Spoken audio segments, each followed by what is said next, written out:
الحمد لله نحمده ونستعينه ونستغفره ونؤمن به ونتوكل عليه ونعوذ بالله من شرور أنفسنا ومن سيئات أعمالنا من يهده الله فلا مضل له ومن يضلله فلا هادي له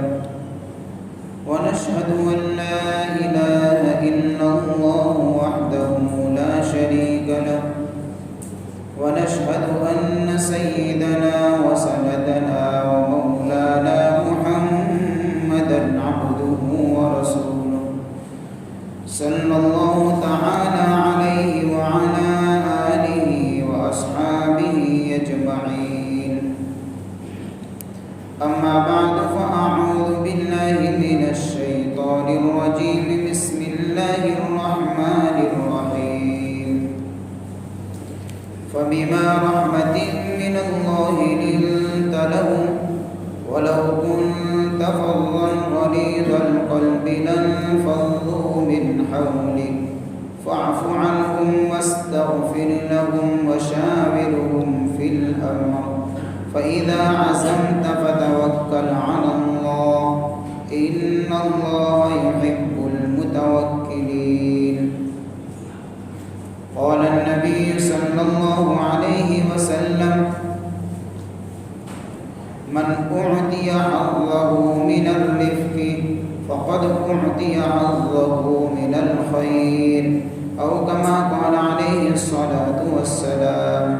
صدق الله مولانا العظيم وصدق رسوله النبي الكريم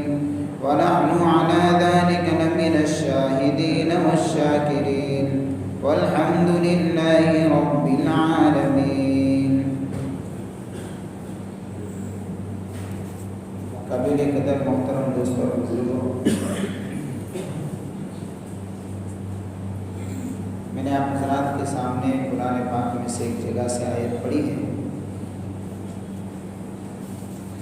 اس آیت کے اندر اللہ تعالیٰ نے حضور پاک صلی اللہ علیہ وسلم کی ایک عظیم صفت کو بیان فرمایا ہے، اور اللہ نے اس صفت کو گویا کہ اپنی طرف سے رحمت کی نسبت کر کے بیان فرمایا ہے. اللہ اپنے محبوب صلی اللہ علیہ وسلم کے متعلق ارشاد فرماتے ہیں کہ تو اللہ کی مہربانی سے ہے. فبما رحمت من اللہ، کیا کہ آپ کی طبیعت جو ہے نرم ہے، نرم اخلاق ہے.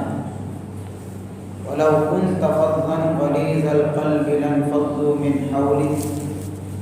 اگر آپ کے اندر غصہ ہوتا، سختی ہوتی، تو کیا ہوتا کہ اس کا نقصان یہ ہوتا کہ آپ کے ارد گرد جو صحابہ کا مجمع نظر آتا ہے وہ غصے کی وجہ سے یا وہ سختی کی وجہ سے پورا مجمع بکھر جاتا ہے. اس سے پتہ چلا کہ انسان کی طبیعت کے اندر نرمی بہت بڑی صفت ہے. اس لیے حدیث پاک کے اندر آیا جو میں نے روایت پڑھی، حضور صلی اللہ علیہ وسلم نے ارشاد فرمایا کہ من اعطی حظه من الرفق، جس کو نرمی کے اندر سے کچھ حصہ اگر اس کو مل گیا تو کیا کہ فقد اعطی حظه من الخير، ایسا سمجھے کہ اللہ نے اس کو بہت کچھ خیر عطا فرما دی.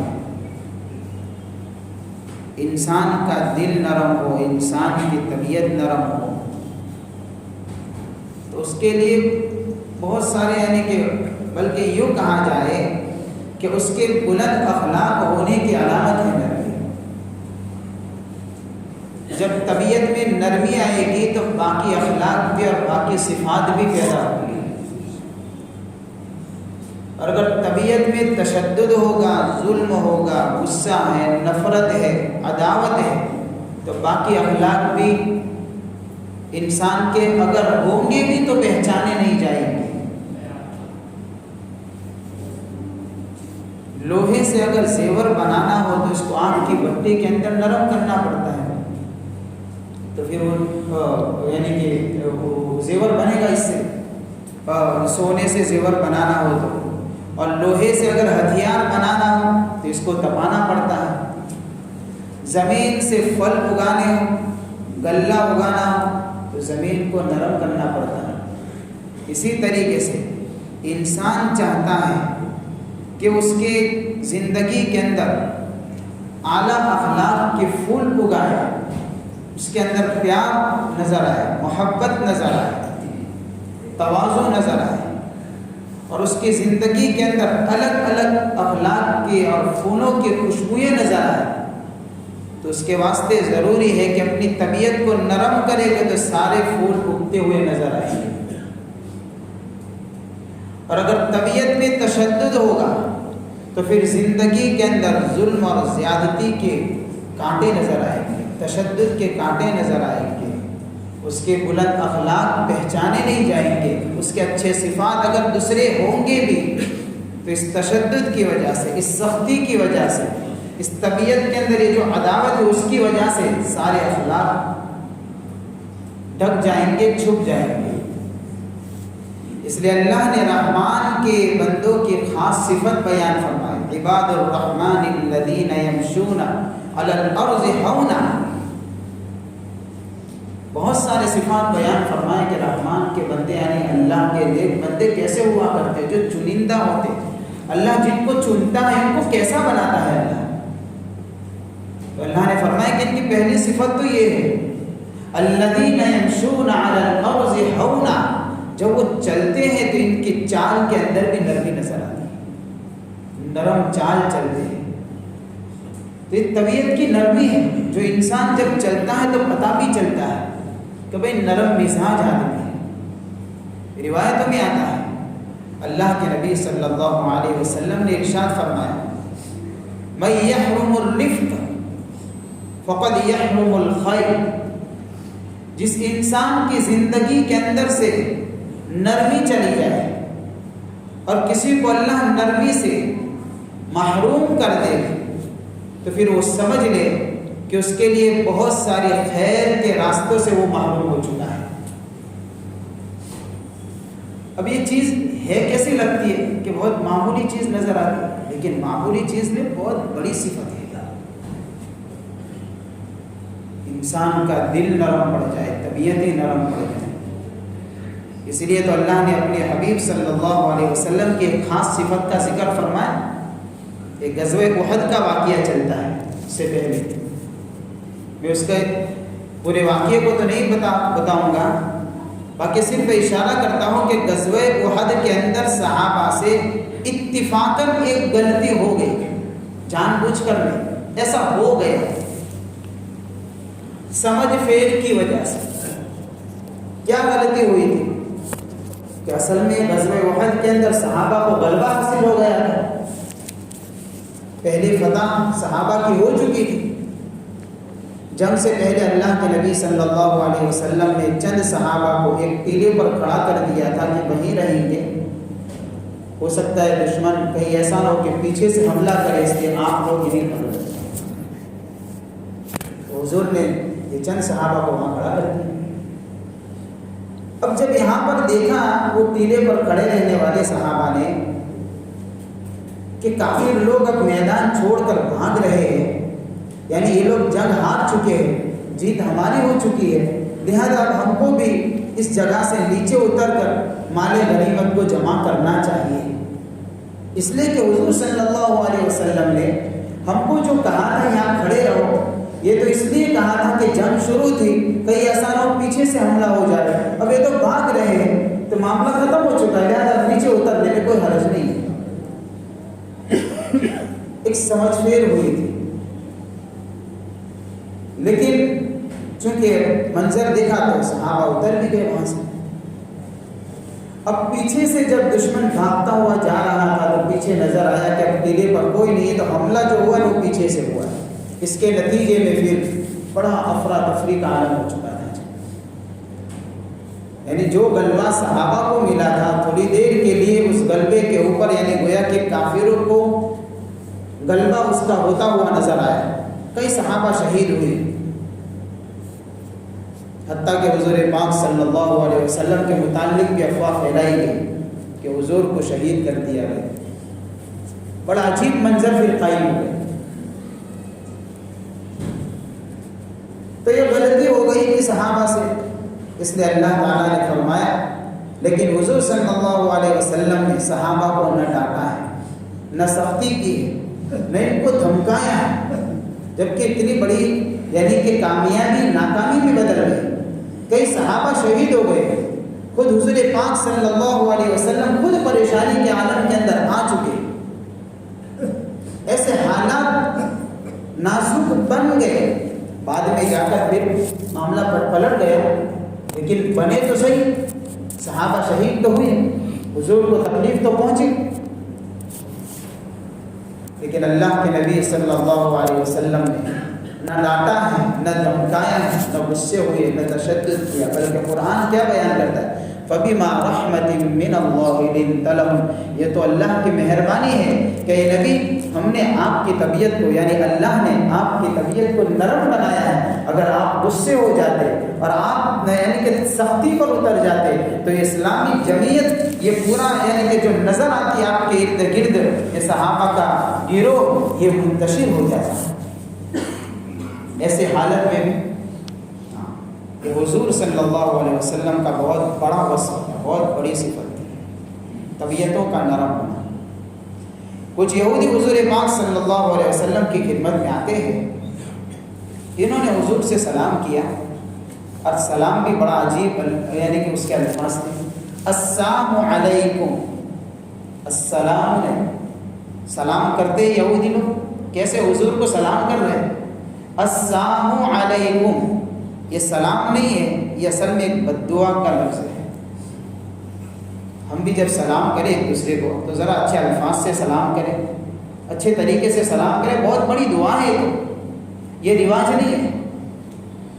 یہ تو دعا ہے۔ السلام علیکم، اللہ تم پر سلامتی اتارے، اللہ تمہاری زندگی کو سلامی والے بنائے، پریشانیوں سے تم کو دور رکھے، تمہارے حالات کو سازگار بنائے، یہ کتنی بڑی دعا ہے، معمولی چیز تھوڑی ہے۔ خیر اس کے بھی بڑے فضائل ہیں، تو انہوں نے ایک غلط لفظ سے سلام کیا، تو حضرت عائشہ رضی اللہ تعالیٰ عنہ بھی تشریف فرما تھا، حضرت عائشہ نے کہا وعلیکم ولعنکم لعنکم اللہ وغضب اللہ علیکم،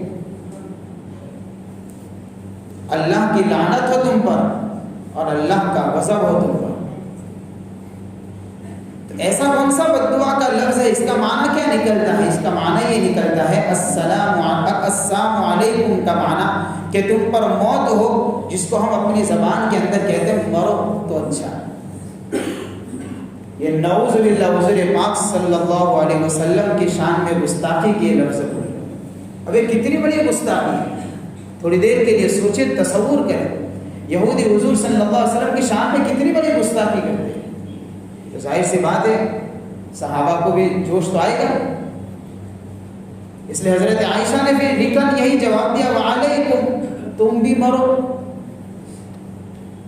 تم بھی مرو، بلکہ تم پر تو اللہ کی لعنت ہو، تم پر تو اللہ کا غضب ہو۔ تو اللہ کے نبی نے فرمایا عائشہ چھوڑ، کیا بولا کرتی ہو، علیکی بالرفق، نرمی سے کام لو، ایاک والعنف والفحش، بچو سختی سے بچو، بد کلامی سے بچو۔ سامنے ہو رہا ہے معاملہ، یہ لوگ اتنی گستاخی کر رہے ہیں، حضرت عائشہ نے فرمایا یا رسول اللہ آپ نے نہیں سنا؟ کہ ہاں میں نے سنا اور وعلیکم کہہ دیا تو بات ختم ہو گئی، اب کیا تم اتنے سخت الفاظ استعمال کرتے، چھوڑو۔ یہ حضور کی نرمی کا معاملہ ہے، اس کے مقابلے میں آتی ایک سختی، جس کو اس حدیث میں بیان فرمایا ایاکم العنف، عنف یعنی سختی۔ جب انسان کے مزاج کے اندر سختی پیدا ہوتی ہے تو اس کی زندگی چاہے انفرادی زندگی ہو، اجتماعی زندگی ہو، گھریلو زندگی ہو، کوئی بھی معاشرتی کوئی بھی فیلڈ کے اندر وہ رہتا ہوگا، اس کی زندگی کے اندر تشدد اور ظلم نظر آئے گا، نفرت نظر آئے گی، عداوت نظر آئے گی۔ اس لیے اللہ فرماتے ہیں قرآن کے اندر وَإِذَا تَوَلَّى سَعَى فِي الْأَرْضِ لِيُفْسِدَ فِيهَا وَيُهْلِكَ الْحَرْثَ وَالنَّسْلَ۔ زمین کے اندر جب کچھ طاقت مل جاتی ہے تو وہ جو دوڑا کرتے ہیں زمین میں، ان کی بھاگ دوڑ جو ہوا کرتی ہے، سعی فی الارض، کیوں کرتے ہیں ایسا؟ وہ بھاگتے کیوں؟ لیفسدوا فی الارض، تاکہ زمین میں فساد مچائے، کھیتیوں کو ہلاک کرے، تباہ برباد کرے، لوگوں کی جانوں کا نقصان کرے۔ جب اقتدار پر آتے ہیں تو ان کے کام ہی ایسے ہوا کرتے ہیں، وہ دوڑتے ہی اسی لیے۔ تھوڑی دیر کے لیے سوچے موجودہ زمانے میں یہ حالات کس کے اوپر سیٹ ہوئے؟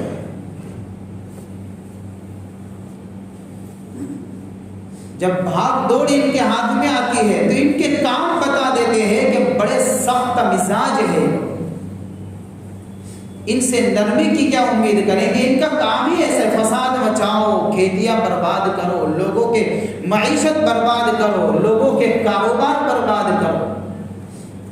ان کا کام ہی اتنا ہے، لوگوں کی جانوں کا نقصان کرو۔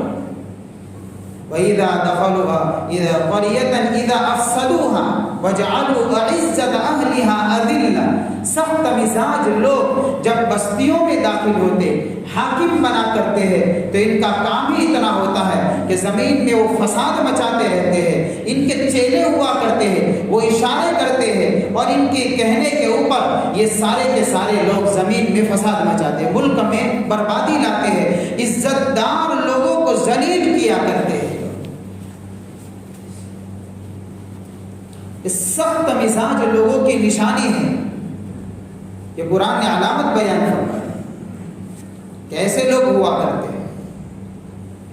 اس لیے آدمی کے کام سے پتہ چل جاتا ہے کہ دل میں کتنی نرمی ہے، کتنی عداوت ہے، کتنی محبت ہے اور کتنی نفرت ہے۔ نفرت نہ دیکھی جا سکتی ہے اور محبت کا کوئی پیمانہ نہیں ہے کہ اس کو سامنے لا کر بتایا جائے گا۔ وہ تیرے کرتوت بتائیں گے کہ تیری نفرت تیرے دل کے اندر کتنی بھری ہوئی ہے، تیرے کام بتائیں گے۔ وہ تو ایک طرف اسلام تشدد سے روکتا ہے، اپنے ماننے والوں کو تعلیم دیتا ہے کہ زندگیوں کو نرم بنا دے۔ حالات ایسے ہر جگہ پر نفرت ہی نفرت نظر آئے تو ایک اسلام کے ماننے والے کے لیے، ایک مومن بندے کے لیے ضروری ہے ایسے نفرت بھرے ماحول کے اندر آپس کے اندر نرمیاں پیدا کر دے، اور جہاں پر سختیاں ہے وہاں پر بھی نرمی کرے۔ ادفع بالتي هي احسن فاذا الذي بينك وبينه عداوة كأنه ولي حميم۔ برائی کو دور کرنا چاہتے کیسے کریں گے؟ اچھائی سے کرو۔ نفرت کو مٹانا چاہتے کیسے کریں گے؟ نرمی سے مٹاؤ، یہ نفرت کی آگ مٹ جائے گی۔ اور کیا ہوگا کہ اور یہ ہوگا کہ جو دشمنیاں نظر آتی ہے ہماری نرمی کی برکت سے، یہ انتہائی خطرناک جانی دشمنوں کو اللہ تعالیٰ جگری دوست بنا دے گا۔ کأنہ ولی حمیم۔ یہ نرمی ایک جادو ہے، جب انسان پر چلتا ہے تو اندر کی عداوت کو ختم کرتا ہے۔ صلح حدیبیہ کے موقع کے اوپر تفصیلی واقعہ تو بہت بڑا ہے۔ اللہ کے نبی صلی اللہ علیہ وسلم جب فتح مکہ کے موقع کے اوپر جب مکہ میں داخل ہو رہے تھے، 10,000 صحابہ کا لشکر ہے، مکہ والے گھبرائے ہوئے ہیں، ڈرے ہوئے ہیں، سہمے ہوئے ہیں، بلکہ حضرت سعد بن عبادہ رضی اللہ تعالیٰ عنہ نے ابو سفیان کو جب ایک جگہ پر کھڑا کر کے اللہ کے نبی نے ایک صحابی سے کہا تھا کہ بتاؤ ابو سفیان کو منظر دکھاؤ آج۔ ایک ٹیلے پر کھڑا کیا ہے، ابو سفیان جیسے لشکر گزرتا اس وقت ایمان نہیں لائے، پوچھتے ہیں یہ کون ہے، یہ کون ہے، یہ کون ہے، یہ کون ہے۔ اتنے میں حضرت سعد بن عبادہ رضی اللہ تعالیٰ عنہ بھی جھنڈا لے کر ابو سفیان کے پاس سے گزرتے ہیں، اور ان کے لشکر کے اندر بڑے خاص صحابہ تھے۔ جب انہوں نے ابو سفیان کو دیکھا تو ان کو گزرا زمانہ یاد آ گیا، وہ ظلم کا زمانہ، وہ تشدد کا زمانہ۔ ان کے وہ مارے، ان کے وہ کوڑے، وہ گرمیوں کے یعنی کہ موسم کے اندر وہ تپتی ہوئی ریت پر لٹا کر وہ گھسیٹنا، یہ سارا پورا تازہ ہو گیا جب قریب سے گزرے تو حضرت سعد بن عبادہ رضی اللہ تعالیٰ عنہ نے نعرہ لگا دیا،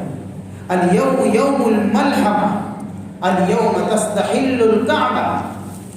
ہاں آج ٹکڑے کیے جائیں گے تمہارے، آج تمہاری ہڈیوں کو الگ کیا جائے گا، آج کعبہ کے اندر خون بہانا حلال ہو جائے گا۔ ابو سفیان لرز جاتے ہیں، جب یہ نعرہ سنتے ہیں کانپ جاتے ہیں،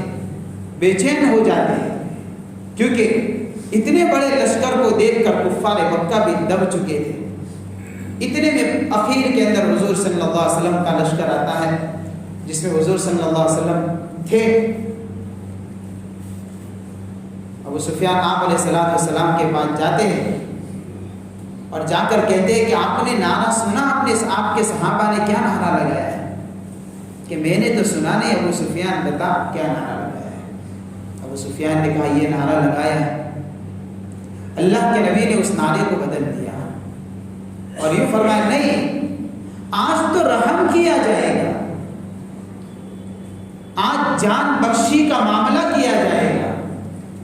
آج نرمی کا وہ منظر دیکھیں گے، آج نبی کے اخلاق کا مظاہرہ ہوگا۔ اللہ کے نبی نے اعلان کیا لا تثریب علیکم اليوم، بتاؤ مکہ والو کیا امید ہے تم کو مجھ سے؟ اللہ کے نبی صلی اللہ علیہ وسلم کو کیا وہ تکلیف یاد نہیں تھی جب حضور کے مبارک پیٹھ پر گندگی رکھی گئی تھی، جب آپ کے گلے میں چادر لپیٹ کر گھسیٹا گیا، آپ پر پتھر برسائے گئے، آپ کے راستے میں کانٹے بچھائے گئے، بلکہ ایک ساتھ میں حضور کی 2 بیٹیوں کو طلاق ہوئی ہے اور آپ کی ایک بیٹی کا حمل گر چکا ہے۔ اس سارا منظر ہجرت کے موقع پر بھی حملے سے چھٹکارا نہیں ملا حضور کو، سازشوں پر سازشیں بنی جا رہی تھی۔ ایک زمانہ تھا جب آپ کے خلاف یہ لوگ اس طریقے سے طاقت کے ساتھ میں کھڑے تھے، لیکن اللہ کے نبی نے اس سارے منظر کو بلا دیا اور کہہ دیا ہاں کہ کیا ہوگا، کہ آج نرمی کا معاملہ ہوگا۔ نتیجہ کیا نکلا؟ حضور کی نرمی نے، آپ کے اخلاق نے، آپ کی نرم طبیعت نے لوگوں کو اسلام سمجھایا، اور قرآن کہتا ہے وَرَأَيْتَ النَّاسَ يَدْخُلُونَ فِي دِينِ اللَّهِ أَفْوَاجًا، اب وقت آ چکا ہے، لوگوں نے آپ کی نرم طبیعت کو دیکھا ہے۔ اب آپ دیکھیں گے یا رسول اللہ کہ جماعت کی جماعتیں آئیں گی جو اسلام قبول کرے گی، اور اس طریقے سے پھر وہ مناظر پیش آئے کہ پھر فتح مکہ کے بعد کثرت سے بڑی بڑی جماعتیں آئی، بڑے بڑے وفود آئے، اور آپ کی خدمت میں آ کر اللہ کے نبی صلی اللہ علیہ وسلم کے ہاتھ پر بیٹھ کے اور اسلام قبول کیا ہے۔ یہ انسان کی طبیعت کی نرمی ہے، اس لیے حدیث پاک کے اندر اس کے فضائل بیان فرمائے کہ جس کو نرمی کا حصہ ملا اس کو کافی کچھ خیر مل گئی۔ بلکہ ایک روایت میں تو آیا کہ کسی چیز کے اندر جب نرمی آ جاتی ہے، کسی بھی چیز میں، لہذا انسان کی طبیعت میں بھی اگر نرمی آئے گی تو اس کو مزین کرے گی، اور اگر کسی چیز کے اندر سے نرمی نکل جاتی ہے تو وہ چیز عیب دار بن جاتی ہے، الا شانہ، اس کو عیب دار بنا دیتی ہے۔ انسان کی طبیعت کے اندر سے جب نرمی نکل جاتی ہے تو انسان کے اندر بھی گویا کہ ایک طرح کے عیوب پیدا ہو جایا کرتے ہیں۔ اس لیے کوشش کریں موجودہ سخت ماحول کے اندر،